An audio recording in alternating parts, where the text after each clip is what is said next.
What's going on, guys? Welcome to episode 3 of The Ball Talk. Tonight was the NBA draft. Actually, it's still going on. Round 2 is going on right now. But I wanted to get a quick video out about the first round of the NBA draft. And wow, that was just crazy. A lot of players fell. A lot of players went higher than you might have expected.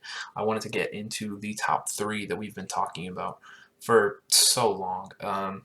Zion, Ja, and RJ went in the exact orders we thought they would, to the Pelicans, to the Grizzlies, to the Knicks.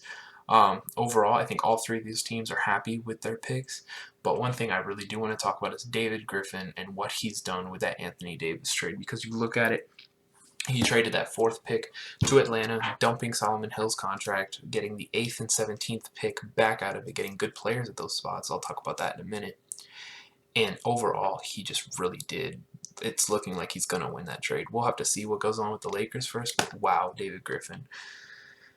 So at the 4th pick, the Hawks, like I predicted it in my first or second video, did trade up and drafted DeAndre Hunter out of Virginia.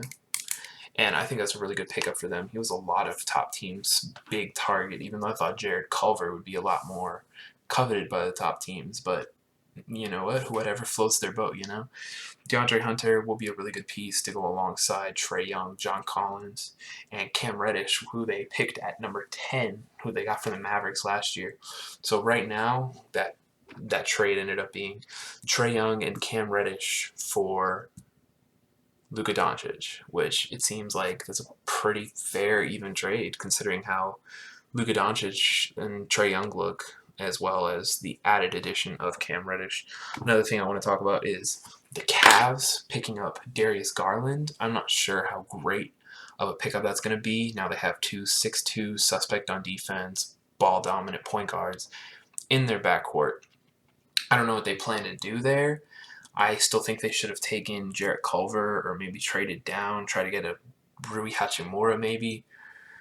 But yeah, so now they're there with Darius Garland and Colin Sexton, and I'm really curious how they try to manage that backcourt. I don't know if they want to play it together with that system. I really just don't know what they're doing there. At the 6th pick, I was watching a little show, and they were talking like, oh yeah, the Timberwolves are going to take Kobe White. He's pretty much guaranteed, and then they took Jared Culver. I think that's who they should have taken, to be honest. I know they have a little bit of a pull at point guard. Whether they can sign a Ricky Rubio or re-sign a Derrick Rose to fill that hole will be left to see. But for right now, Jarrett Culver will be playing games with the Minnesota Timberwolves next year, and I'm very interested to see how that goes alongside Karl-Anthony Towns and maybe Andrew Wiggins. We'll see what goes on there. They still have Robert Covington, even though I heard some rumor that they want to trade him earlier, which whatever that was. Kobe White went 7th to the Chicago Bulls. They got their point guard. They have that starting 5, that great young core that I always talk about, now featuring Kobe White, Zach LaVine, who's the 3? Otto Porter, Lauri Markkanen, and Wendell Carter. That's just a great, solid 5, not to mention Kriston off the bench. Some of those other good, solid, solid's kind of strong, but the good pieces that the Bulls have. They have some cap space, too, so maybe they can sign a couple mid-level free agents, maybe make the playoffs this year. We'll see what happens with the Bulls. The Pelicans, off that trade for DeAndre Hunter in the 4th, picked up Jackson Hayes to play that center spot. Now, I don't know if he's going to start right away. There were rumors that they wanted to play Zion at the 5, which he's 6'6", don't do it. But regardless, Jackson Hayes, he's a very good center, the best center in this draft. I mean, take your pick between him and Bol Bol, but Bol Bol has injury issues, so Jackson Hayes, best center in this draft. I think that's a very good pickup for the Pelicans. I think he will play right away, not necessarily start, but we'll see what the Pelicans have going on. They made a lot of good moves this offseason, and I think they're going to – I'm going to talk about that later, but I think they might squeak into the playoffs this year, man. Rui Hachimura went 9th to the Wizards. The Wizards need to just hit that reset button. They haven't yet. Not a lot to talk about with the Wizards. Rui Hachimura is a really good player. I'm surprised he went this high. I was expecting around 12 to 14. Maybe the Heat pick him up, but whatever, you know. Cam Reddish, like I said earlier, ended up in Atlanta. That's a very good pickup for the Atlanta Hawks. Now they have him, DeAndre Hunter, Trae Young, John Collins. It's just an all-around solid team now, and I look forward to see what they're going to do with that young core, I don't think they're going to make the playoffs or anything, but I think they might be around 11th this year. Just do better than they did last year. Continue improving. Like I predicted as well, the Suns did manage to fuck it up. At the 6th, they could have got a Jarrett Culver, a Kobe White. Instead, they traded down to 11th, got this Cameron Johnson guy I had heard of maybe once or twice. The Suns fucked it up again. I don't even remember what they got, to be perfectly honest with you. Just a big L for them.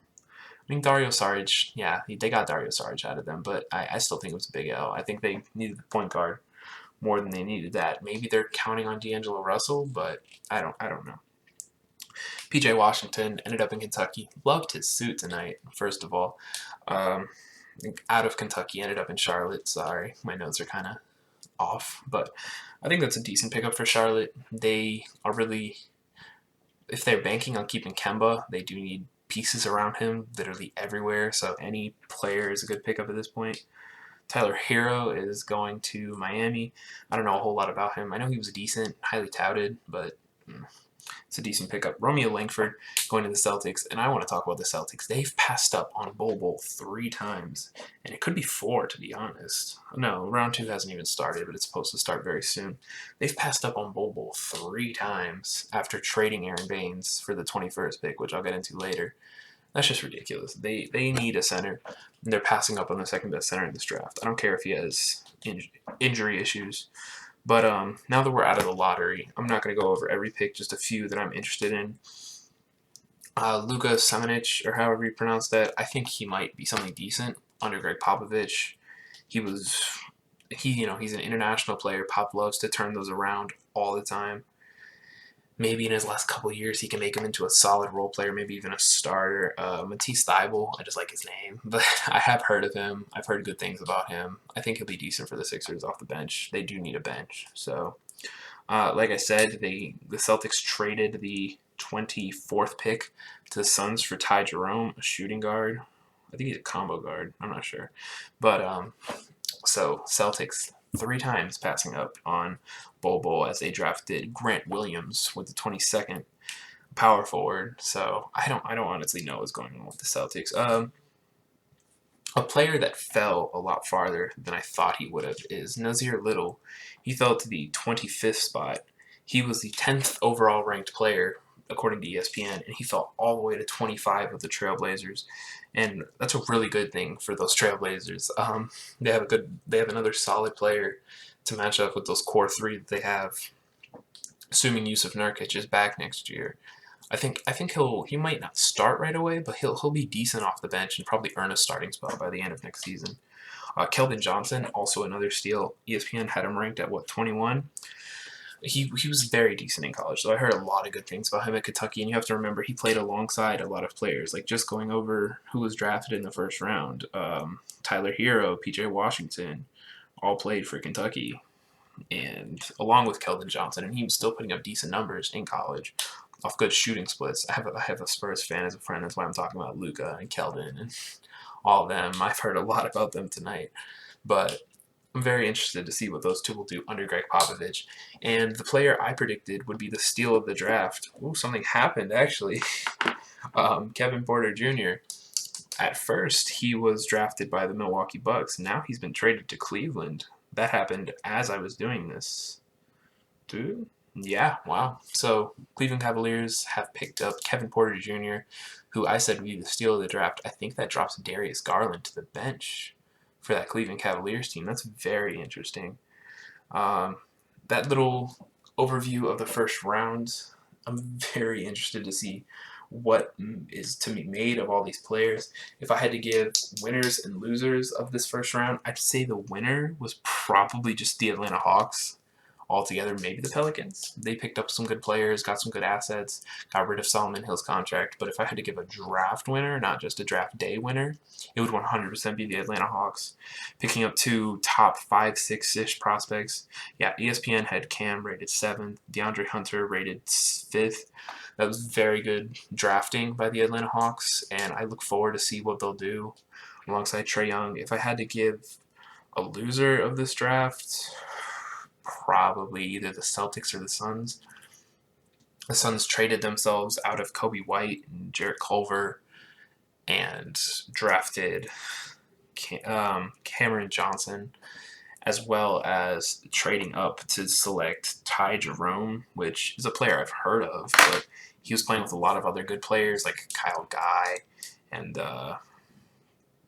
escaping me, DeAndre Hunter on that Virginia team. So I don't even know what's going to go on there. The Suns, in my opinion, did manage to fuck it up like I said they would. So like I said, I'm very interested to see what happens with all these players. I'm very interested to see where Bull Bull goes. I'm going to make a little mini episode, Ball Talk 3.5, I'm going to call it, off the second round tomorrow to see where some of the bigger players that didn't get picked up, like Bull Bull, who's still here? Bull Bull, Nick Claxton, Bruno Fernando, Carson Edwards, those type of players. Taco Fall still on the board. I feel like he'll be drafted. So yeah, I'm very curious to see where all those players go. And I'll be back with that video tomorrow. But this is going to be uploaded the night of the draft. So if you watched the night of the draft, thank you so much for watching, missing out on the second round. So yeah, I will be back with that episode tomorrow. But until then, stay classy, you guys.